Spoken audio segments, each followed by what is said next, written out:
Welcome, everyone. We're going to give folks just a moment to make their way in from the waiting room, and we will get started shortly.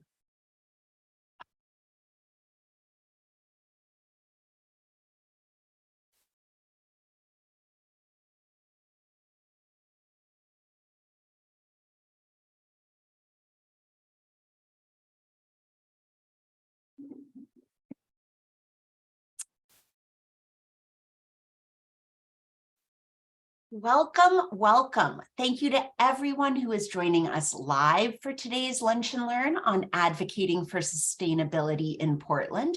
And thank you to everyone who is watching this recording on YouTube. We are delighted to have you all with us.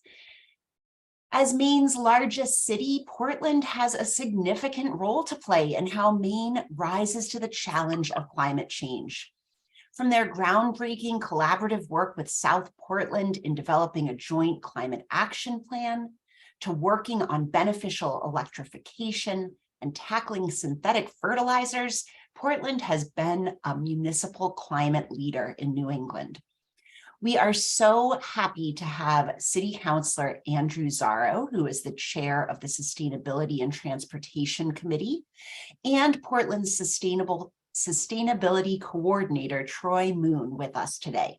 They're going to share a little bit about the work of the Sustainability and Transportation Committee and how Portland is implementing and codifying One Climate Future. My name is Kathleen Neal. I am the Senior Director of Policy and Partnerships here at Maine Conservation Voters and Maine Conservation Alliance. Our organizations represent more than 13,000 members and supporters dedicated to protecting Maine's environment and our democracy. MCA does that through education, collaboration, and advocacy, and MCV by influencing public policy, holding politicians accountable, and winning elections. A few technical notes for today. We will hear from both of our speakers first and then tackle your questions in the Q&A session at the end. You don't have to wait, though. You can send questions to me through the chat whenever they occur to you. I'll keep track of them and ask them of Councilor Zarro and of Troy at the end. We ask that you not message our speakers directly. We want them to be able to focus on the presentation, not the chat box. If you have any technical challenges today, you can message Will Sedlak and he will help you out. This event is being recorded and the video will be posted later this afternoon on our website, where you can also find recordings of all of our previous programs. Thanks again for joining us. And Troy, I will turn it over to you to kick things off. Get unmuted. Thank you very much, Kathleen and Will, for inviting us today to talk about what we're working on here in the city of Portland. I do have some slides I think I will share and get started. So again, during our, we'll have like 25 minutes or maybe 30 minutes of some presentation and discussion. We're going to talk a little bit about our office and how we're organized politically, and then a little bit about One Climate Future and some of the projects we're doing, and then hopefully ways that people in Portland, people across Maine can get involved with climate action and supporting initiatives that you'd find in One Climate Future, as well as Maine's climate action plan, Maine Won't Wait. So to get rolling, so just a little bit about our office. So as Kathleen mentioned, I'm Troy Moon. I'm the Sustainability Director for the City of Portland. I've actually worked for Portland for, in fact, actually next Tuesday is my 26th anniversary of working for the city. And I've worked on a lot of different things over the course of my career, everything from solid waste and recycling to managing parks and open spaces and working with our island neighborhoods to make sure they're getting the services they want. And then about 6 years or so ago, I came up to the city manager's office, and so we could focus exclusively on working on sustainability and climate action. So been doing that work since then. And recently, our office grew thanks to support from Councilor Zarro and his colleagues, as well as our city manager, we're able to expand our capacity. So Erin Farrell is one of our sustainability associates. Erin started work just over a year ago, but she's been full-time since July. And Katie Timms is our newest employee who started basically last September 1st. So just a little over 4 months ago, Katie joined our team. And I can't say how excited I am to have these great folks working in our office. It's just, they're really a pleasure to work with, and they're doing amazing work. And we'll learn more about what that work is in a minute. Just in what our goal is. So we often get asked, well, what do you guys do? So our mission statement really is we undertake initiatives designed to make Portland a vibrant, environmentally friendly community now and in the future. And so we certainly can't do that work all by ourselves, just the three of us. So we collaborate really closely with other departments. So we connect all the time with our colleagues in the planning department and do joint projects. We work really closely with Public Works for transportation projects, and pretty much, and we kind of provide a sustainability lens to a lot of the work that goes on in city departments. We also work really closely with residents and businesses. We talk about reducing waste and conserving energy, and offer support and technical support and ideas, and collaborate with organizations. For instance, we're working really closely with Maine Audubon and Portland Society for Architecture on ways we can create a more bird-friendly environment in Portland. And so again, a lot of collaborative work, and we certainly can't do it ourselves, and we need partners. And we work really closely with our city councilors. We're fortunate in Portland that we have a subcommittee of our city council devoted to transportation and sustainability. So I'm going to pass it over to Councilor Zarro to talk a little bit more about the work of the committee. Thank you, Troy. Look at those faces. Hi, everybody. My name is Andrew Zarro. I am the District 4 City Councilor here in Portland. I just want to say thank you, Will and Kathleen, Maggie. Thank you for inviting us. It's really an honor to be here. I've worked with many of you in different capacities over the past couple of years, and to be able to celebrate some of the accomplishments that we've worked on in Portland, especially in this past year, compared to where we were a few years ago, is one of those moments of gratitude and hope, because this work can, as many of you know, be really daunting and challenging. To be able to celebrate those things is good for us to remind us that we are capable of doing big things. Troy is being very modest as usual. Troy, as all of you probably know, has been working at this much longer than I, and for the longest time was that beating drum at City Hall that we need to be working on this every single moment of every single day. And like you just said a moment ago, looking at everything through a lens of sustainability. Every decision we make at City Hall. And myself, Councilor Pelletier, and Councilor Rodriguez were on the Sustainability and Transportation Committee last year, and I'm really grateful that we have all been reappointed for this year. And I'm chair again. We had our first agenda setting meeting this past Wednesday. Last year, we all met going into the session, knowing One Climate Future had already been a couple of years since it had been voted on. But we looked at this big, wonderful document and said, okay, well, now what?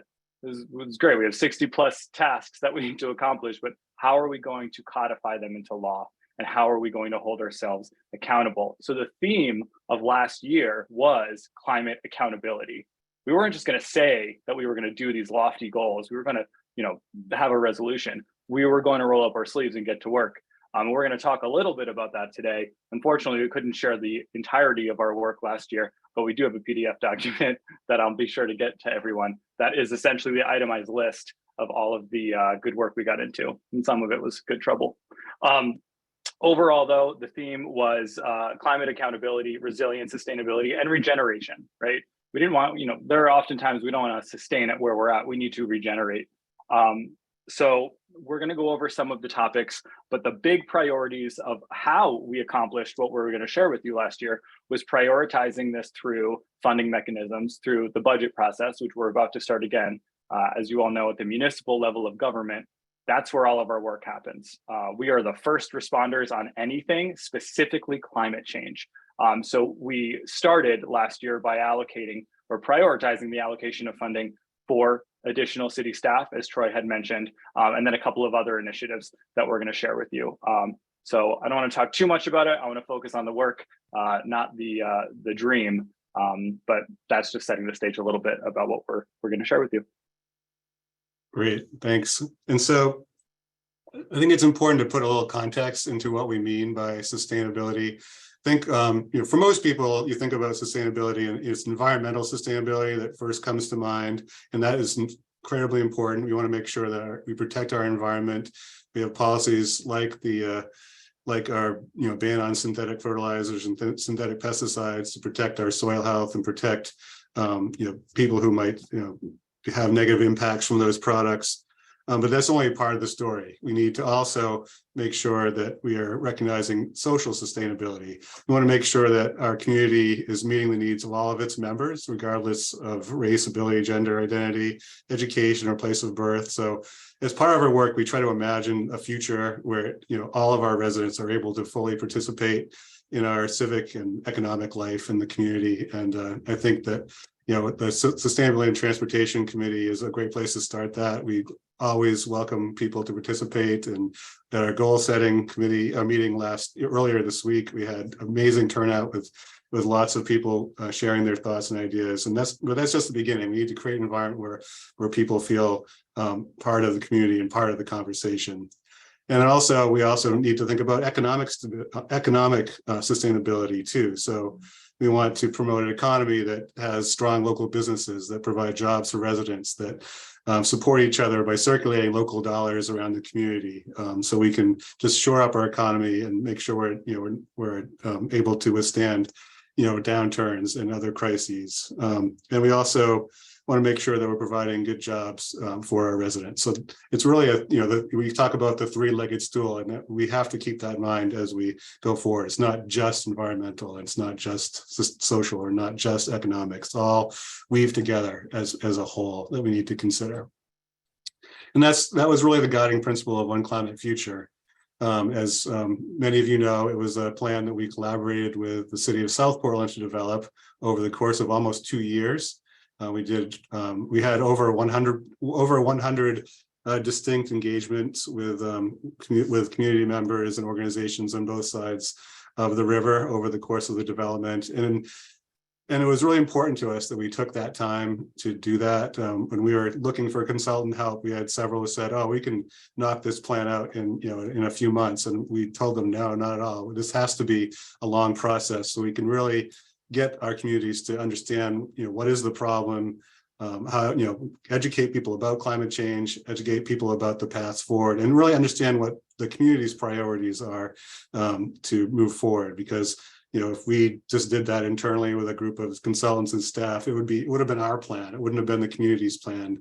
And in conversations with people in Portland and South Portland, a lot of people really do identify with One Climate Future, and that's really gratifying. And that tells us that how important it was to do that outreach work over the course of almost 2 years. And just briefly, we broke the strategies. Councilor Zarro mentioned we have about 68 discrete strategies to implement over the course of the next 30 years. And it's broken into categories. We focus on buildings and energy use. So how we heat our homes, how we heat our buildings, what energy sources we're using, focusing on renewable energy. So transportation and land use, super important too. How do we build a city that is convenient for people to get around in on bike or on foot or on transit, and not have to always be in a car? Getting people out of cars into other forms of transportation is so important, and building our city in ways that we call it complete neighborhoods where people can work and play and get around, like just within 10 or 15 minute walk of their homes. Certainly, One Climate Future has the goal of that Portland become a zero waste community by 2050. So we want to, reduce food waste and reuse things before we recycle them, and move away from disposal, and develop a circular economy. And finally, we know that we're already seeing the impacts of climate change. We know by 2050 the impacts will be even more noticeable. The waterfront will be endangered by nuisance flooding on a regular basis. So we want to make sure that as we implement those strategies, we prepare Portland and South Portland to make sure that there are cities we, want to live in, even in the face of climate change. So just a quick, we'll go into some of the ways we plan to address that. And so one of the most important things that we do is electrification. So if we look at our wedge of policy initiatives that are the most impactful, beneficial electrification is like the single most important thing we can do. So Electrify Everything for us it's a name of a program that we run, but it's also it's kind of a battle cry, because that's like kind of the foundation of how we get off fossil fuels. Maine's electric grid is cleaning, we have by legislation, Maine's grid will be 100% renewable by 2050 and 80% renewable by 2030. So that's the foundation. We move people off fossil fuels to heat their homes and operate their vehicles, and move them to electric devices, electric heating, and powered by solar and other renewable energy sources. So that's kind of like our prime directive. And in regard to that, we've kind of launched ways to get towards that goal. We did our first pilot program with Electrify Everything last March. We partnered with Revision Energy and really did a lot of outreach to get people to move to electrify their homes. And so we are excited that we had over 100 projects happen during between March and November of last year. So either some people went all in and completely electrified their homes, and others did heat pumps, others did an EV charger or participated in community solar. But it was a great start, but we think this is going to go on kind of indefinitely. We're now working on phase 2. Which is we have some funding from the city council, and we're going to focus this entirely on low-income Portland residents. Anyone with 80% of local median income will be eligible to support this. We'll work with renters and homeowners who may not have been able to participate as much in Electrify Everything 1.0 as we would have liked. So we're excited to get that. So stay tuned, more to come up with that program soon. So mode shift is a really important part of our plan too. As I mentioned, we want to deprioritize travel in automobiles. Right now, 87% of trips in Portland are in single occupancy vehicles.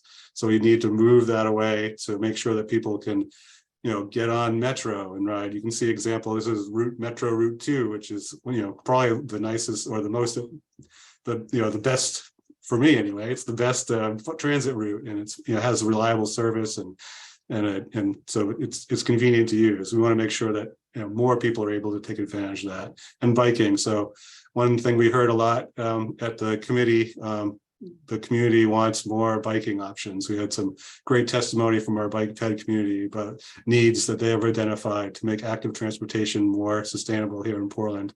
And we want to help kind of rethink what streets are for. They're not just for cars, they're community assets. So how do we take advantage of that space that is currently dedicated to automobiles and make it more suitable for all of our users through complete streets policies?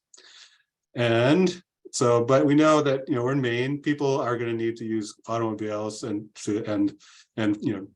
cars and trucks to get around. So we're really working hard to make sure EV infrastructure is available, and we're really focusing on making EV infrastructure accessible to everyone in the community, whether they live in a single family home or in apartments and condos in a denser part of the of the city. So we've partnered with EVgo, which is a major national charging network. We're establishing EV charging hubs in the densest neighborhoods. So this is an example of one that's currently being installed on Munjoy Hill. So folks who live near the East End School will be able to park their car here and at the school parking lot, go home, plug in, walk home, and come back in a number of hours when their car is charged. So we're going to deploy these hubs all around the city. We currently under construction, we have a hub. This is East End School. We have another one at Deering Oaks. There's another hub at the corner of Spring and High Street, and there'll be other ones we'll be developing over the course of the next year. So to make that charging accessible to everybody, even if you don't have a driveway. Reducing waste, again, is super important. Portland's been a leader in waste reduction for a long time. We started our pay-as-you-throw program back in 1999. And I'm always, I don't think we pat ourselves on the back enough. We have reduced our waste disposal as a city. From when I first started working here in this, we were disposing of over 23,000 tons of trash every year. We're down to about 9,500 tons, and recycling went from like 0 to almost 6,000 tons a year.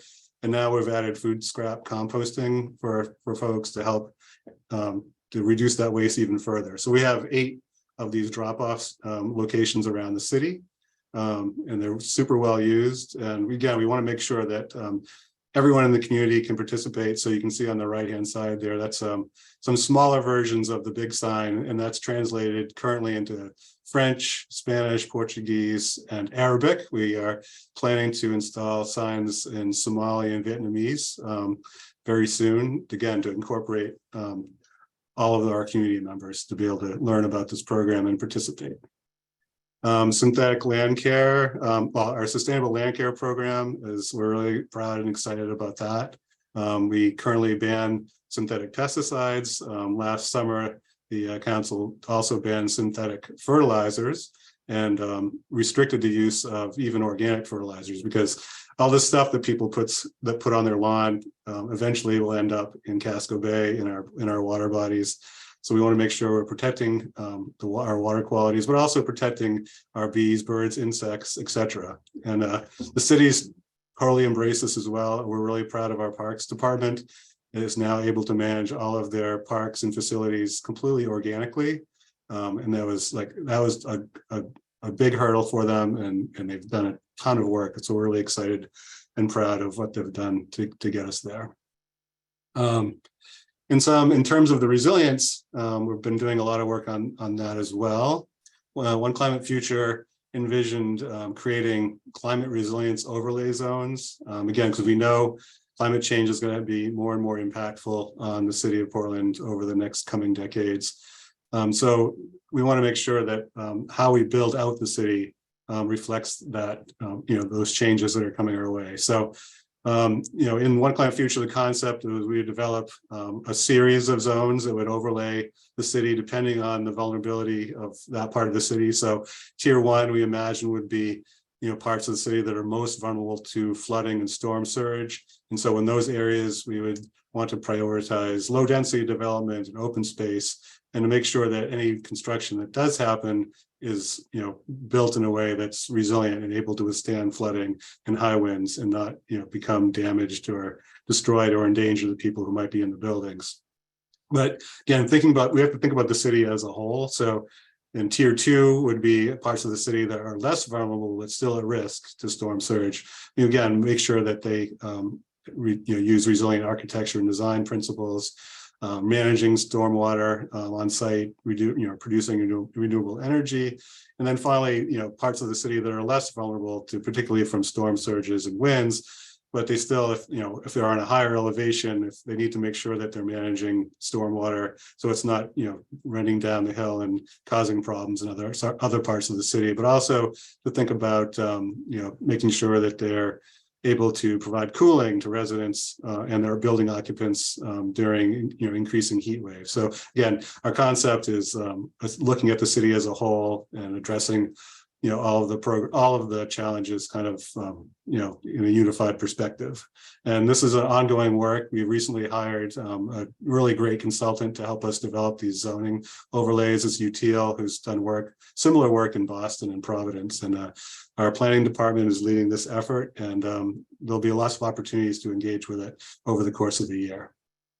And then it's really important that we get the message out to our residents about climate change, sustainability, and the work we're doing, and and to hear what people have to say. So we do a lot of engagement, and having Katie and Aaron on the team now really makes that possible, and they're rock stars in getting out in the public. And we've done a lot of fun things over the course of the last year, and you can see our pumpkin cycle pictures on the left.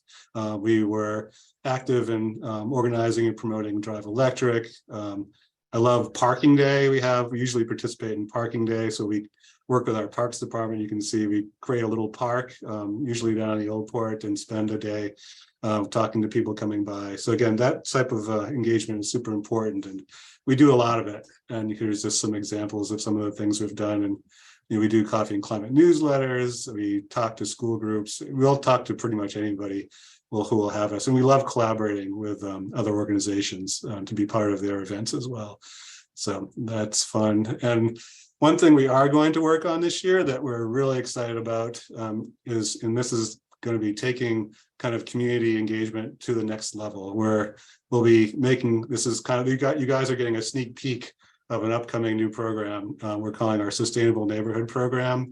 And we're going to work directly with neighborhood organizations to promote sustainable actions at, in the neighborhoods. We're going to support the work of the neighborhood organizations to identify projects that are meaningful to them to implement, but also the idea is by getting neighbors to get to know each other better, to work collaboratively on sustainability projects and resilience projects. They get more familiar with each other. They have a history of working together. They develop relationships, and we know through scientific study that neighborhoods and communities that have strong social cohesion, that have a history of working together as neighbors, are much more resilient to threats and to crises.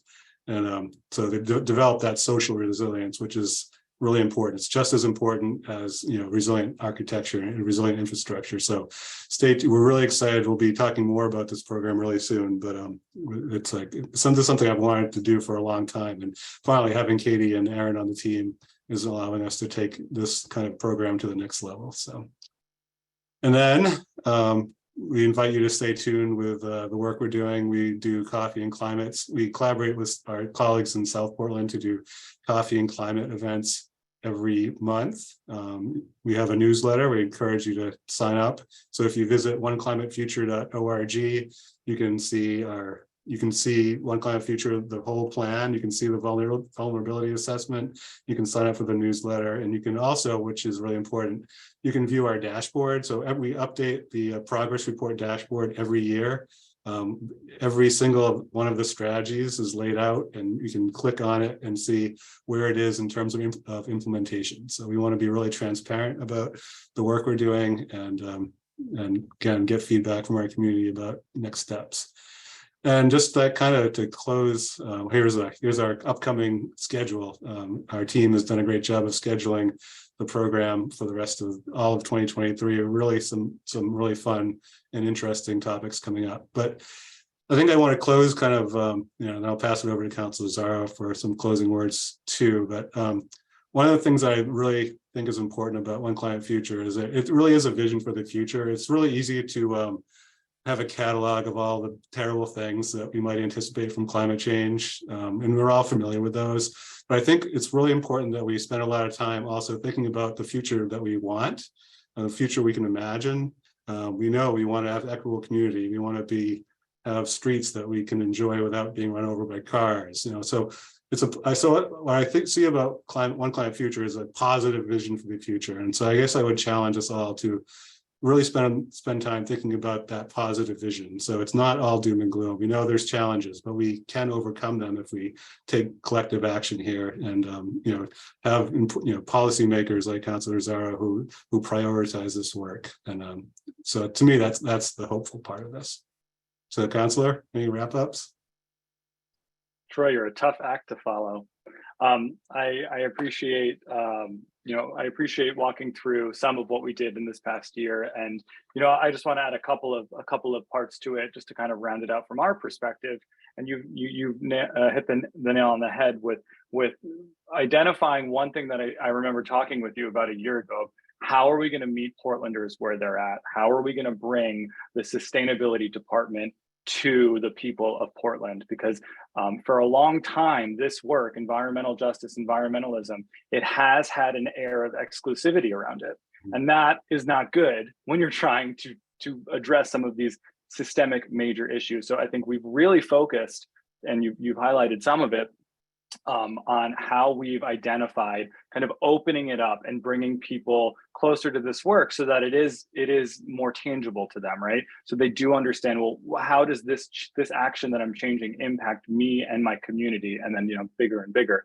I think we have not only identified that, but we have now, I think we've honed it to a point of we've seen the success, and now even going into the 2023 agenda setting, which we had the meeting a couple of days ago, I think it may have been one of the first times, we decided that we took public comment from the community to ask them what they want us to work on, right? And obviously there was some alignment in what we were already working on and what the community wanted. But after several hours, it was very evident to me that there was such a robust engagement from the community. People were showing up because they really care. They really want to do something, and that's a great place to start. If everyone was apathetic, I think we'd be in trouble. But we have people who want to roll up their sleeves and get involved. To be able to see what Troy and his team have done with the sustainability department, which is now growing because we've allocated the funding necessary. To now see that this department is kind of like this matrix department, this pass-through that all the other departments are plugging into: planning, permitting, parks and recreation. All of these departments are overlapping with our sustainability department. And that's wonderful because all of the decisions that we make are going to need to be made through a lens of sustainability. I really appreciated, Troy, the slide about the overlay, climate overlay, because a lot of the work that we're doing in the 68-point plan of One Climate Future will end up residing in land use code. And I think not everything, but I feel like that is one of the heavier lifts. And the last thing that I'll say, and I know we probably will hopefully have lots of good questions and conversation, but back to electrify everything. I think that that is, in my opinion, an amazing example of trying a pilot program, knowing that it's not going to be perfect on the first try, bringing in major stakeholders like CMP to come have a conversation with us about, hey, our infrastructure needs to be at least 3 times larger if we're going to have the conversation about shore power, if we're going to talk about beneficial electrification. What happens if tomorrow everybody signs up and all of a sudden we're all using heat pumps? Well, that isn't doable. So how do we get there? So calling in these major partners early on to create that path forward so that we can be collaborative. So I think that's honestly what the theme of our work has been: just collaboration and being available for our community and our major stakeholders, which has been it's been amazing to be a part of it, right? I think without the risk of rambling too much more, I will wrap up there. But the last thing I'll say is, to many of you that I see on this call are people who we work with regularly or we know of, and I appreciate you supporting Portland in this work, because as the largest city in the state, I personally think we have an obligation to lead by example.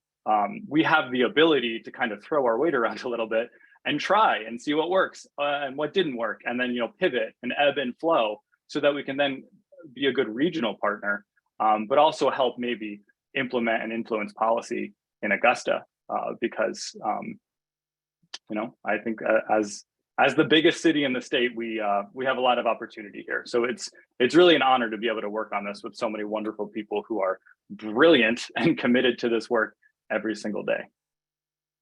Great. Well, I think that wraps up the presentation. And as Councilor Zarro said, the question part is usually the most fun. So. And we have so many good questions. But first, I just want to say thank you both. Andy, Troy, you are doing incredible work. And Councilor Zarro, I really appreciate your closing words about how the work that happens in Portland can be a model for what happens in other communities and really at the state level, because you guys do have the capacity and the energy to try some things out and then report back to the rest of us. So thank you very, very much. Just a reminder for everybody who's already involved, thank you for doing that work. And if you are listening and thinking, I have got to be up to date with this incredible work, never fear. There will be a couple of links in the follow-up email that you get later this afternoon that you can go to the One Climate Future page and sign up for updates there. You can sign up for reminders about that absolutely phenomenal coffee and climate lineup that I want to go to every single one of those. Thank you for doing that. And a reminder that if you live in Portland, if you live someplace else, your local elected officials want and in fact need to hear from you. So please reach out. And if you have questions, if you are an elected official and you're thinking, how are you guys navigating this? I have a feeling that Councilor Zarro and Troy are ready to take your call and give you some good advice. So we're going to connect everybody here. And we're also going to dive into a whole bunch of questions, and you guys can keep those coming to me through the chat. Let's start off with, you talked about including everybody in climate resilience and climate adaptation work. For folks who own their own homes, we say, go to Efficiency Maine, you can invest in this, you can invest in that. Lots of people in Portland are renters. Lots of people in Portland are low income renters. How are you thinking about the breadth of the Portland population and how you support everybody to invest in and get the benefits of energy efficiency particularly?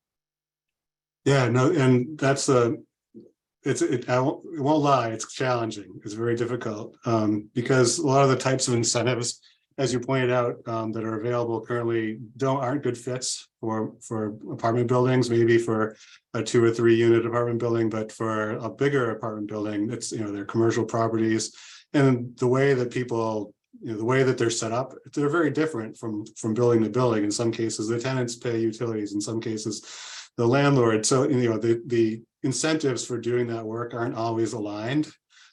So we've started conversations with landlords and realty groups to kind of get a better understanding of how that's structured, and it's going to take some time, I think, to navigate all of the different ways to do that. We're excited about some possibilities that can support that work. I know we're excited to have the CPACE, the Commercial Property Assessed Clean Energy program, up and running soon. That's going to be one tool. I think we need to find, effective financing tools for owners of multifamily buildings. But in the meantime, one of the ways we're going to try to address that, at least in the short term, through Electrify Everything, is, we're talking about creating ways that renters can apply for some funds to do actions they can do in their apartments that won't get them in trouble with the landlord, whether it be some sort of small appliances or weatherization kits.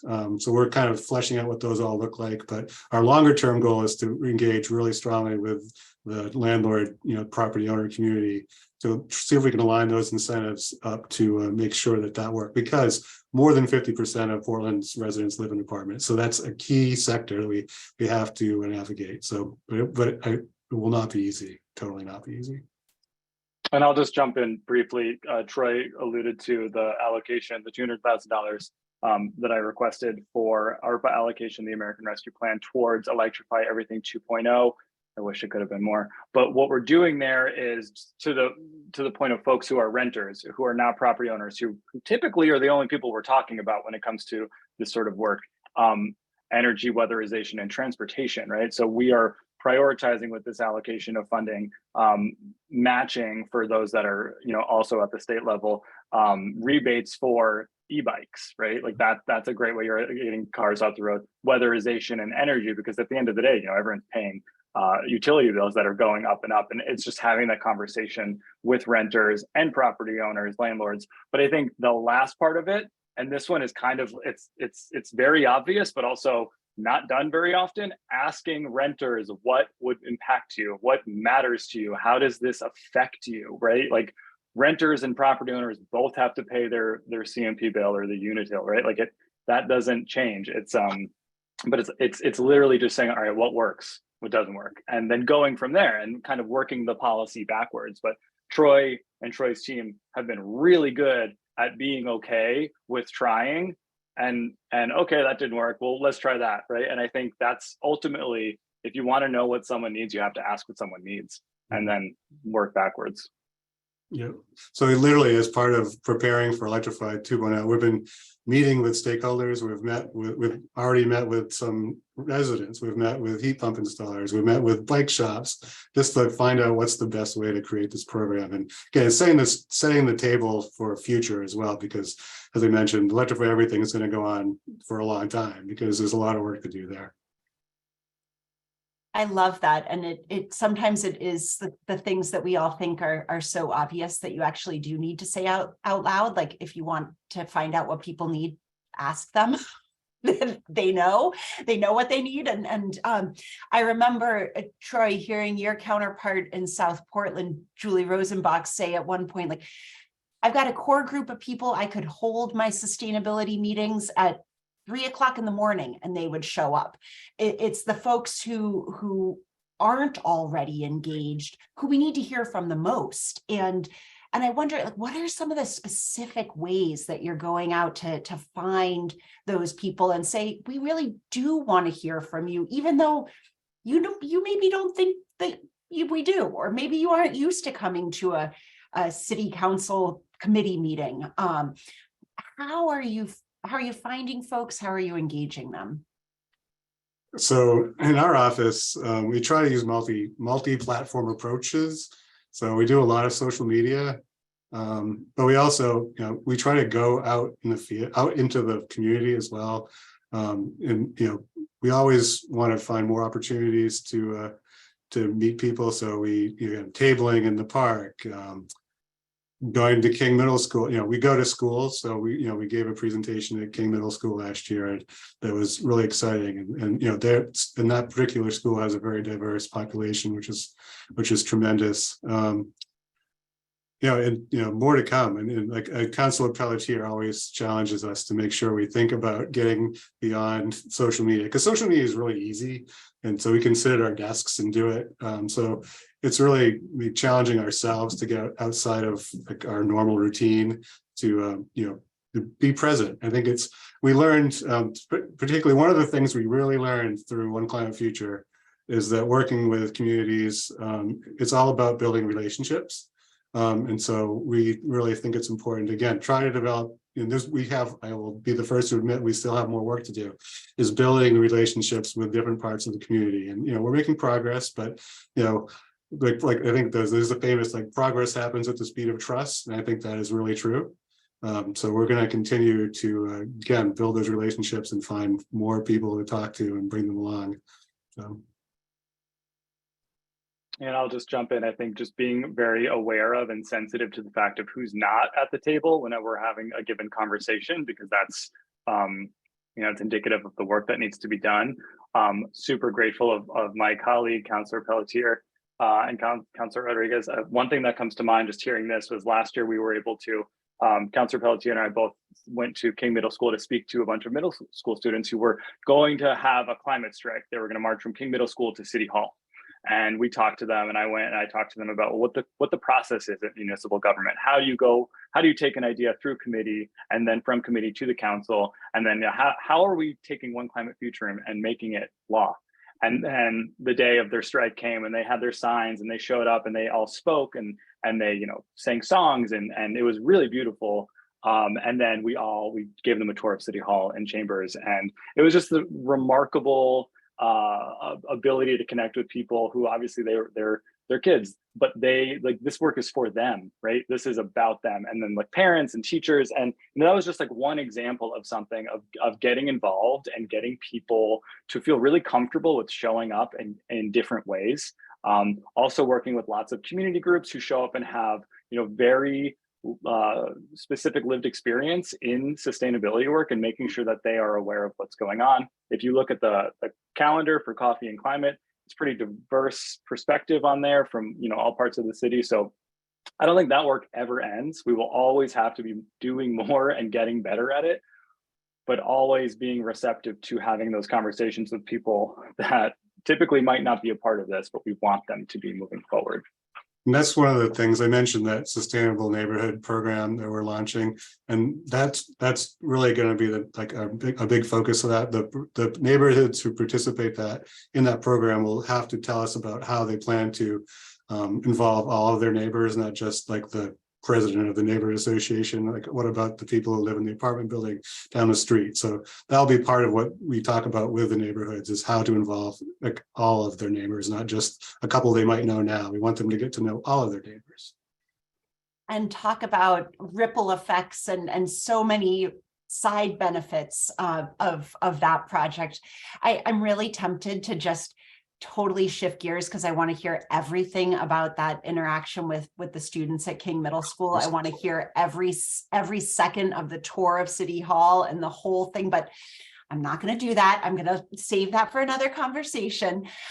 There is so much to think about when it comes to climate mitigation and adaptation and resilience. And so we're just going to throw a whole nother piece into the puzzle. Climate migration. How can Portland prepare for the people who have and will move to Maine to escape climate change impacts in their home states, their home countries, considering that we're already facing pretty tough prospects when it comes to housing and affordable housing? You guys are so smart. I know this is on your radar. Tell us about it. So it's definitely on my radar, and this is something I've talked about for the last couple of years. We know, if we look at, we have a lot of folks coming to Portland and to Maine from all around the world. If you look at a map of the places in the world that are most impacted already by climate change, it's like a 1-to-1 correlation. We know a lot of our folks, a lot of our new Mainers and new Portland residents are from Central Africa. And the climate impacts are tremendous there. So I'm sure that's one factor in why people are moving. And so we know folks are coming. In fact, even the University of Maine Climate Center had talked about that. Dr. Majewski has talked about that too. So it just underscores the necessity of some of the planning. We talk about One Climate Future. So building those complete neighborhoods, building more opportunities for housing. Because we already have a housing problem, but it becomes that much more important that we double down on trying to solve that. In One Climate Future, we have a goal that everyone who works in Portland should be able to live here too. So we should anticipate more people living and working in Portland. And I know that our councilors are laser focused on the housing issue, and I'm sure Councilor Zarro can amplify that. Well, I'll do the best I can. The reality is we're in a housing crisis. We have a severe shortage of housing stock, and it's not just a Portland issue. This is everywhere. Every year, the council convenes their session by creating our list of top priorities for the year, our agenda setting meeting. We just did it a few weeks ago for this session. In the past few years, housing obviously was up there, housing and homelessness. And it wasn't until last year that it was the first time, and it was because I was, kicking and screaming, that sustainability and addressing climate change made it into those top 3 issues. For me, those issues are very closely related. Housing, there is no way we can look at climate change mitigation and climate justice and environmental justice and not be talking directly about housing. And so this year, those were essentially the 2 top items, if you were to boil it down to, the big goals of the year. But, we do have tools in our toolbox at the municipal level of government. We have a housing trust fund that has just over $7 million in it. We just allocated several $1 million from ARPA. We have, the ability to prioritize zoning in certain areas. So we can, through setbacks, removing exclusionary zoning like parking requirements, we can really leverage our resources. So, for me, obviously, as the District 4 counselor, we have Woodford's Corner zoned, ready to go, and could use a ton of housing. So we keep talking about it. It's been in my opinion, a challenging few years because at some point you need to stop talking about the priority and start implementing it. I think what we've been doing here with One Climate Future is actually a really good model of what we can now go do with housing. We have the plan. We know what needs to be done. Now let's just do it. Now let's actually pull the community together, stakeholders, developers, use the tools that we have with, the trust fund or, tax increment financing. But the big component of this, and this also is very aligned with our climate work, is our partners in Augusta. This is not going to, the city of Portland is remarkable. I love the city more than anything. Unfortunately, we can't do it all by ourselves. We do need to rely on our partners in our state delegation and in Augusta, and they do show up. But I am optimistic that this is going to be a pivotal year for not just climate work, but for housing work. And that's also, last thing I'll say on that, that's where the private-public partnership really is able to thrive, right? The city is not a developer, but we can be a really good partner to developers to make sure that they are building affordable housing and market rate housing that is accessible to people who live here now, and planning for the reality that we were going to have a lot of people moving here because of climate change. I think this, like, one more way I mentioned, think about, we think about the challenges, and we just talked a lot about the challenges of people coming to Portland from other parts of the world, but I also think it's important that we think about the opportunities as well. Maine has, issues with labor. We need skilled and talented and, trained professionals, and a lot of the people coming to Maine right now are trained and skilled professionals with a lot to offer our communities. And so I think, we need to think about that too, and the opportunities the migration presents, as well as the challenges. Absolutely. And there's so much exciting development happening or on the horizon in Portland. Think about things like the Rue Institute, and you think about new corporate headquarters. And can you say a little bit about how the climate resilience overlay or other ordinances how do those show up in those new development projects in Portland? Mm-hmm. So the overlay zones we're still working on those. Those aren't here yet. But they certainly, once they are adopted in the future, they will, that will dictate how, things get constructed. In the meantime, we do have a really robust energy performance code. So the city was the first city in Maine to adopt we call it the stretch code, the IEC 2021. So new projects have to meet, they're not net zero yet, but they're very energy efficient. And so code work is super important. So zoning is important, but building codes are important too, to make sure that future construction is energy efficient. Hopefully I'd like to see it be require fully electrified buildings in the not too distant future. And then make sure that our building codes and regulations allow and prioritize solar energy generating and power on site, making sure that battery storage is incorporated into building design. So those are, some of it's happened, some of it's in progress, and some of it's like things on the to-do list, but that's how you do it. I'll just again jump in, and again, Rue is in my district, or will be, and all I talk about right now. We just had a workshop this week on it. I can actually see there's a couple people here from that proposal and that project. Hey, everybody. I guess for me, I think the way we're starting to see this show up is the proposal.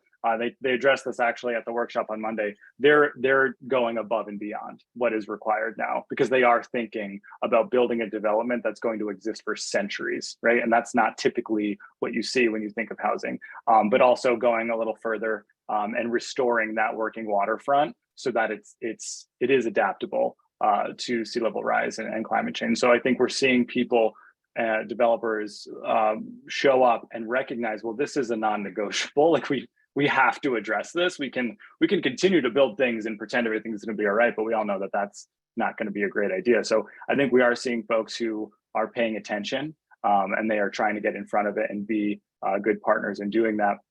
But also, for us, having really open conversations with people in the early stages when they come to us. It is a small city, right? Local government is the most intimate form of government. And those economies of intimacy allow us to get to know people and what they're trying to do. So saying, hey, we're working on, we've been working on and discussing with Maine Audubon an ordinance to protect birds from, smashing into windows of large buildings. So heads up, that's happening. Let's have that conversation in your proposal, and just being really open with what our intentions are as we're working on policy. But that is a very unique and specific project that I think, could set an example, not just for future developments in the city or the state, but, the region and beyond. there's so much, you're doing so much leading by example. And as somebody who doesn't live in Portland, I'm really grateful for that. And I'm really curious about how you're sharing your experience. And just for one specific topic that we haven't gotten into in the questions really is the incredible land care work that you're doing. You know, the Portland Public Works staff and folks who are in charge of that land care. How are you sharing that out with other communities? And, you know, whether it's limiting pesticides and vegetating roadsides with native or near native plants, like there's a lot of learning there. How does it get disseminated throughout the state? So we talk to colleagues and also, you know, just residents of other communities around the state that have questions about our ordinance, some of the techniques. We occasionally do workshops, and, you know, we're planning to do a workshop with, you know, landscapers in a few weeks. We'll come in and do a workshop and demonstrations. But, you know, we get calls and emails, and we also have professional networks that include both colleagues in the state, but also around the country. And we share lots of ideas, whether they be about land care or other programs and policies. Because one of the things I love about working in government sustainability, particularly local government sustainability, is it's not proprietary. We borrow freely if people have good ideas, and we freely share ideas. And it's really it's a group process, and it's so collaborative and so supportive. And one of the things I love about my colleagues, both in Maine and outside of Maine, is that we can share ideas or problems like that. In my program, I'm really struggling with this piece. Have you guys had that problem? Yes. Or we tried this, it didn't work out. We did this instead, and it was great. So it's just that whole, you know, that collaboration, that, you know, commitment to the cause. I mean, if you're working in sustainability, you know, you have to collaborate, and you have to be optimistic, and you have to be willing to try things that don't work. And that's what I love about working here in Portland right now, and having the support of, you know, the city administration and the council, is like, you know, getting out there and trying things. So we have to, you know, the old ways, we need to move on past the old ways, because this is where they got us. So we need to think outside of the box and be creative. So. And I think that transfers not only, you know, within, you know, Troy as the director of this program and other municipalities, and reaching out to say what worked, what didn't, you know, knowing when Troy is the one who's, you know, has led the charge, and someone from another city can say, hey, can you help me? But also the other way around. And the same goes for us. Will teases me pretty often, being from Vermont, that I will look to people in Burlington and be like, well, what did you do on this? Did it work? Because you know, we're similar cities, even though we have a lot of differences. And, you know, being receptive to that, because like we're not reinventing the wheel on a lot of this work. And then the last thing I'll say is being really supportive of our city staff, right? Like just saying, you know, Troy, I've got your back. I'm going to help you do this. Let me know what you need, and whether it's through a budget process or, you know, what are your goals and how can we be supportive as a committee? You know, we've established really great relationship and trust. And I think we finally have moved the entire city in that direction, where we can now kind of collaboratively, collectively reach out to, you know, seek guidance from other places doing work that we either admire and want to replicate, or, you know, have questions first. Thank you so much. I love that image of, and the reality of city staff, local electeds, city residents, people far and wide beyond Portland's borders and beyond Maine, all sort of putting their heads together to say this is a collective challenge, and not meeting it just isn't an option, right? So we've got to figure out how we move forward in a way that lifts everybody up and gets those benefits of all of the things that you're talking about as widely distributed as possible. We have so many questions that we are not going to get to today, but the really good news is there are lots of opportunities to engage. So when you get the follow-up email later this afternoon, everybody, look for those opportunities to sign up for email alerts. Remind us, when does the Sustainability and Transportation Committee meet? Should we show up? Everyone's welcome at our committee. Awesome. We just met a couple of days ago. I can't remember the next date. It's the second Wednesday. Wednesday. Yeah, second Wednesday of the month. Fabulous. And we can find your contact info. We'll include that in the email as well if you want to reach directly out to Troy or to Andy. And thanks to everybody for your great questions and really great involvement today. I hope you will be with us again next week. I'm really looking forward to this program. This is what advocacy sounds like with the Halcyon String Quartet. Halcyon String Quartet is a collective that combines imagery and art and data and music to cultivate environmental stewardship and raise awareness of the impacts of climate change.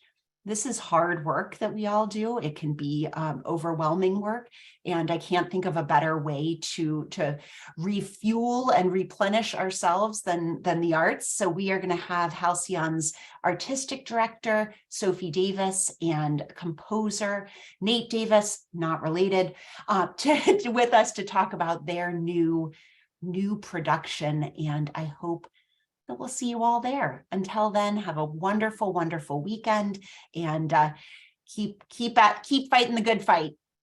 Great. Thank you all. Thanks everyone. Thank you, everyone.